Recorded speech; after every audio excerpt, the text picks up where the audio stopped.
السلام علیکم۔ آج ہم ڈارک انرجی کے بارے میں پڑھیں گے۔ کیا ہو اگر آپ ایک بال کو اوپر اچھالیں اور وہ اوپر ہی اوپر جاتے ہی جائے، رکے ہی نہیں بلکہ اور بھی زیادہ سپیڈ سے اوپر چلی جائے؟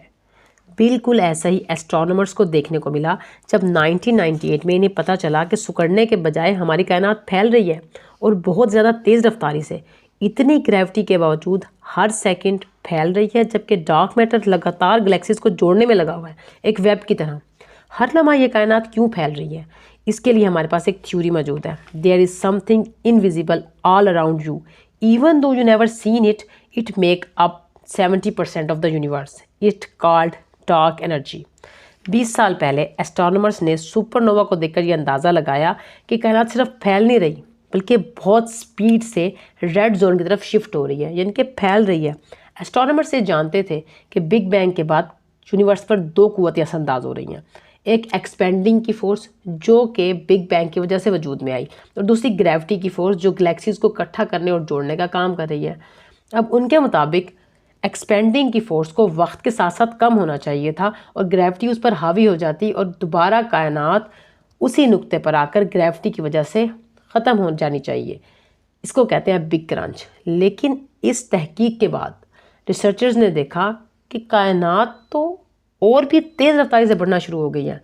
ہم جانتے ہیں کہ کسی بھی چیز کی سپیڈ کو بڑھانے کے لیے ہمیں مزید فورس درکار ہوتی ہے، ادروائز اسے کم ہونا چاہیے، مگر یہ زیادہ کیوں ہو رہی ہے؟ گریوٹی کے اپوزٹ کیا چیز کام کر رہی ہے؟ وہ کون سی انرجی ہے جو گریوٹی کے اپوزٹ کام کر رہی ہے اور سپیڈ کو تیز کر رہی ہے؟ اسی کو کہا انہوں نے dark energy. Let me explain you.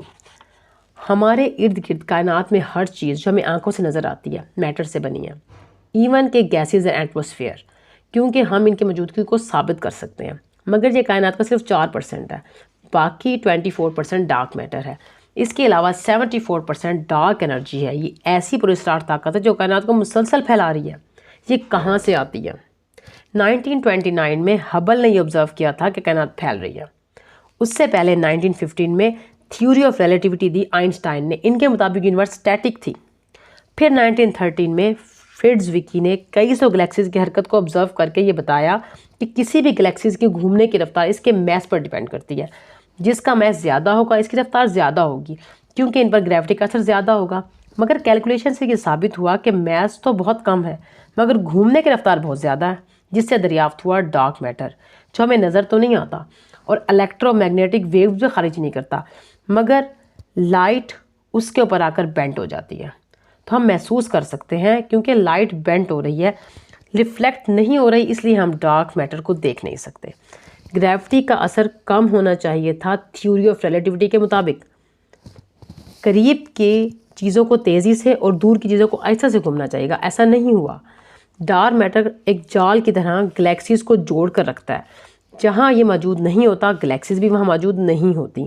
یہ بلڈنگ کے سٹرکچر کا کام کرتا ہے، جبکہ ڈارک انرجی جو کائنات میں سب سے زیادہ ہے وہ گلیکسیز کو دور کر کے پھیلا رہی ہے۔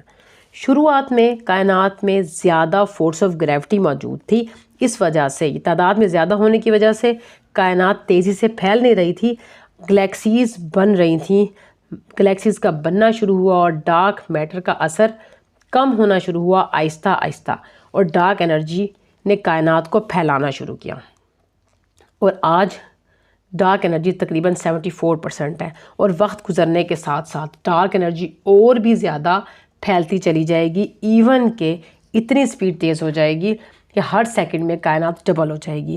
آج ڈارک انرجی اپنی جنگ جیت رہی ہے اور کائنات کو روشنی کی رفتار سے بڑھا رہی ہے۔ اب اس کو کیسے بڑھا رہی ہے؟ قرآن پاک میں اس کا ذکر سورۃ ذاریات میں ملتا ہے کہ ہم اس کائنات کو بنانے والے ہیں اور ہم اسے پھیلا رہے ہیں۔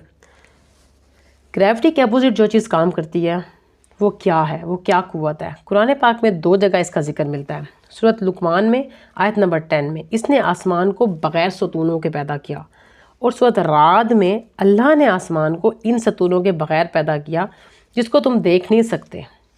آسمان پر گریوٹی کا اثر ہوتا ہے، جس کی وجہ سے اس کو ستون کی ضرورت ہے جو گریوٹی کی وجہ سے گر نہ پڑے، گرنے سے بچا سکے۔ بغیر عمد ترونہا، ایسے ستون جسے ہم دیکھ نہیں سکتے۔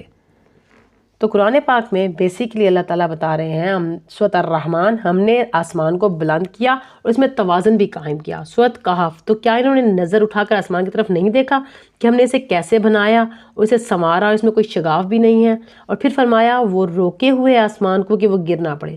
ہر منٹ خلا میں کالی خلا زیادہ ہو رہی ہے، کائنات مسلسل پھیل رہی ہے۔ اس ایکسپینشلی گروئنگ کا نتیجہ کیا ہوگا کہ آسمان اتنا پھیل جائے گا کہ ہمیں آسمان پر کوئی ستارہ اور کوئی گلیکسیز نظر نہیں آئیں گی، کیونکہ یہ اب ایک دوسرے سے بہت دور چلی گئی ہوں گی اور سب کچھ ٹھنڈا ہو جائے گا، یعنی کہ ڈارک انرجی آہستہ آہستہ ہماری یونیورس کو ڈیتھ کی طرف لے کر جا رہی، اور ایک وقت آئے گا کہ ڈارک انرجی پوری چھا جائے گی اور پھر ہماری کائنات ختم ہو جائے گی۔ واللہ عالم بالصواب۔ السلام علیکم۔